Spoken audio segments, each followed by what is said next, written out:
I've now done 260 Ks in the Nike Zoom Fly 6, so thought it was time to do a bit of an update video. Am I still in love with this shoe, or has it lost a bit of its appeal? Stick around to find out. I went into more detail about this shoe in my initial review, so if you'd like more details, go and watch that one. This is very much an update after 260 Ks. Let's start with the laces. In my first review, I mentioned one of the downsides of the shoe were the laces. They were quite slippery and I wasn't really able to get a great lockdown. And I mentioned that I was thinking of swapping out the laces for something different, which I did. So I don't know if you can see there, but I swapped them out for Vaporfly laces, and so much better. So if you have a Zoom Fly 6, or if you're thinking of getting one, I would highly recommend putting, probably any laces will do, but I went for the Vaporfly laces because those laces are just awesome. But even after putting those laces on, I noticed I still wasn't really getting a good lockdown. Like, of course, the shoes weren't coming undone, but I wasn't able to get a good lockdown still. I don't really know how lockdown works with the design of shoes and things, but I'm assuming it's got something to do with, the way the upper's put together. So I found for the first time ever, I've been using a runner's knot with this. And so you get a great lockdown now, but it does take some time. So there's just something about, like, the fit's really good. It's true to size. It's super comfortable, fits really well. But in order for me to get a good lockdown, I definitely have to spend a few extra seconds on the shoe when I put it on. That's something to be aware of. But since I've done that, it's really good. I get a great lockdown. It's really comfortable. Really appreciate the bit of padding there is on the tongue. So one thing I've noticed is the durability wasn't what I was hoping it would be. In my first video, I mentioned that I thought it was going to be durable because I was impressed with the amount of rubber that was on the outsole.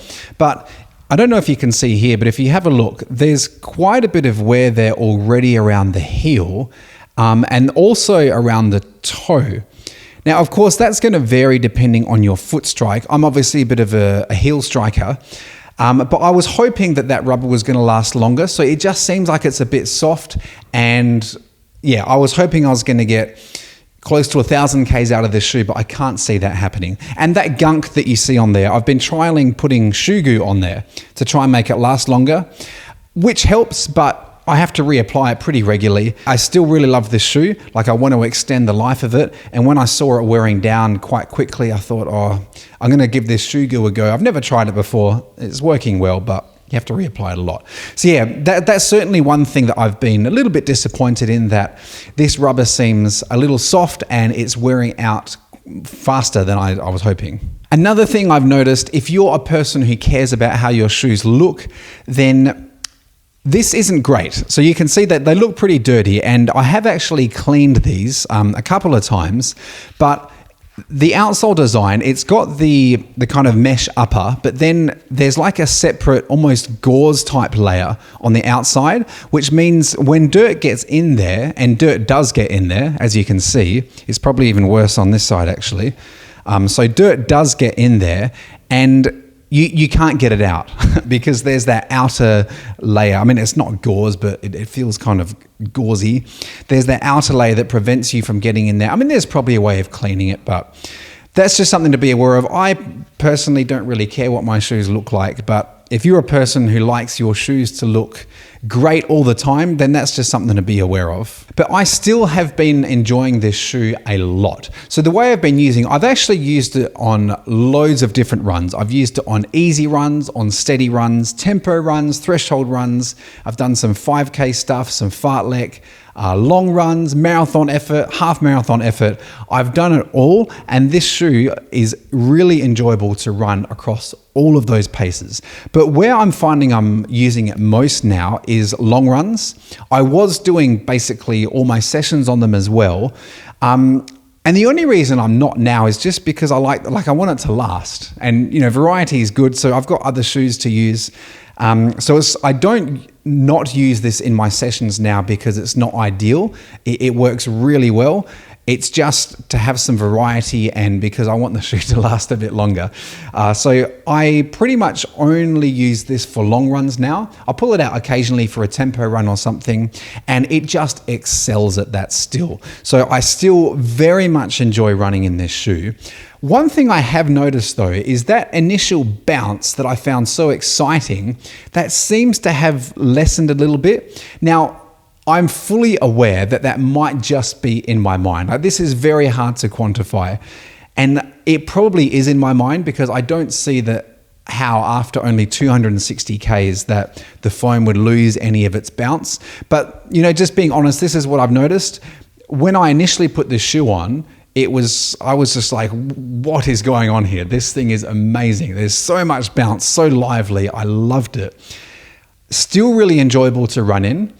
Those qualities are still there, but they seem like they're quite a bit less than when I initially put the shoe on. Probably in my mind, just the initial excitement worn off, that honeymoon period over. The other thing I've noticed is that this isn't the fastest shoe in the world. Now, I never expected it to be, and I didn't buy the shoe for that reason. So I don't really view this as a downside. It's a really good all-round trainer, but you know, people think, oh, it's carbon plated, it must be super fast. I don't think this shoe falls into that category. In my mind, the carbon plate is helping more with stability. It doesn't feel like it gives much help and much propulsion. Again, your experience could be different, but for me, this isn't a particularly fast shoe. For me, this will be a training shoe. But having said that, you can absolutely race in this. Like if money is tight, and you know, anyone can race in this. I'm just in a fortunate position of having a few, you know, full-on racing shoes, and so I wouldn't choose to race in this. But you know what? I wouldn't be at a big disadvantage racing in this at all. So if you buy this with a view to racing in it, like, go for it. But I would say if you're buying this with a view to only racing in it, there are better options out there. Don't get this shoe if you want it as a race shoe, but if you want a really good all-round training shoe, this thing is just awesome. And one thing I kind of forgot to make more of in that initial video is the price. I think that's why I got so excited about this shoe. I think, well, one of the reasons, because Nike just nailed it with the pricing. I think it's priced below its competitors, quite far below actually. So I think I paid $260 for this, which, to be honest, that's on par with just normal daily trainers these days. Don't get me started on how stupidly expensive shoes are at the moment. That's a separate thing.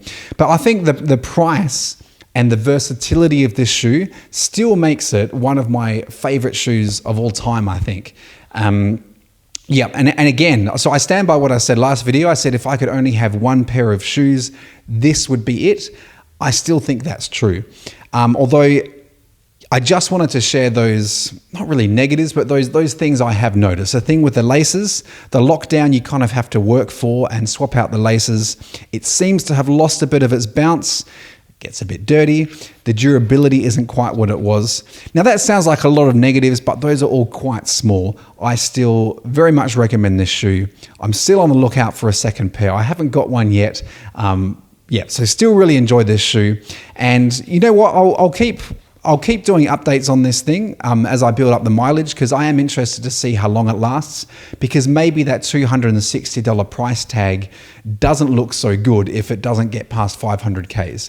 Because I don't know if you can see there, but the wear on this thing, I'm nearly through that kind of outside rubber now, and I think I'll be starting to eat into that foam before too long. So we'll see how long they last, but at the moment, still really enjoy the shoe, but I would have to lower my score from kind of 11 out of 10 to probably about a 9 out of 10 now. Thanks for watching. I'll see you next time.